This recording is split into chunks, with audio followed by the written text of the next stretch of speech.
Russian security chief accuses Britain of concert hall terror attack. Alexander Bortnikov claims the U.S. and Ukraine are also behind the shooting despite IS claiming responsibility. Russia's internal security chief has accused Britain and the United States of being behind Friday's terrorist attack on Crocus City Hall. Alexander Bortnikov, the head of the Federal Security Service, the main successor to the KGB, said investigators had not yet established who ordered the attack but insisted the West and Ukraine were linked to it. Russian news agencies cited Mr. Bortnikov as saying, "We believe the action was prepared both by the radical Islamists themselves and, of course, facilitated by Western special services, and Ukraine's special services themselves have a direct connection to this. The one who ordered it has not been identified yet. We understand and see those who organized this process, who recruited and set specific tasks." However, Mr. Bortnikov went on to declare, the USA, Britain and Ukraine are behind the terrorist attack in Crocus City Hall. At least 139 people were murdered in the attack on the concert venue outside Moscow on Friday evening. The Islamic State terrorist group has claimed responsibility. Bortnikov's remarks come after Vladimir Putin on Monday for the first time publicly accepted that Islamist extremists perpetrated the attack but insisted there was some link to Ukraine. The FSB has previously said the suspected attackers were caught in Bryansk region on their way to the Ukrainian border. Mr. Bortnikov claimed they would have been greeted as heroes on the other side if they had made it. Ukraine has strongly denied any involvement in the atrocity. The U.S., which says it shared intelligence about a possible terror attack in Moscow with Russia, says its intelligence shows Islamic State operatives acted alone. Mr. Bortnikov's comments came as Russian authorities arrested an eighth man in connection with the terrorist attack. Alisher Kasimov, a Russian citizen born in Kyrgyzstan, is accused of renting a flat to the attackers, Russian media reported.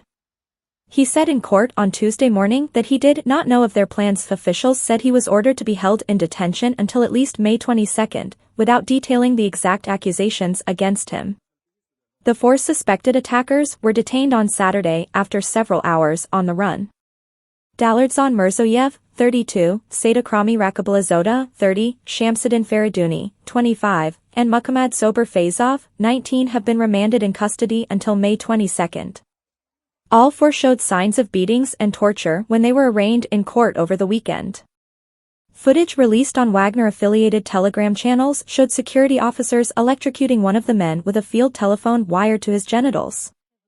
Another video showed an officer cutting off Mr. Rakablazota's right ear and pushing it into his mouth. 3 other men, all from the same family, were arrested on Monday evening on suspicion of assisting the attackers by providing the getaway vehicle.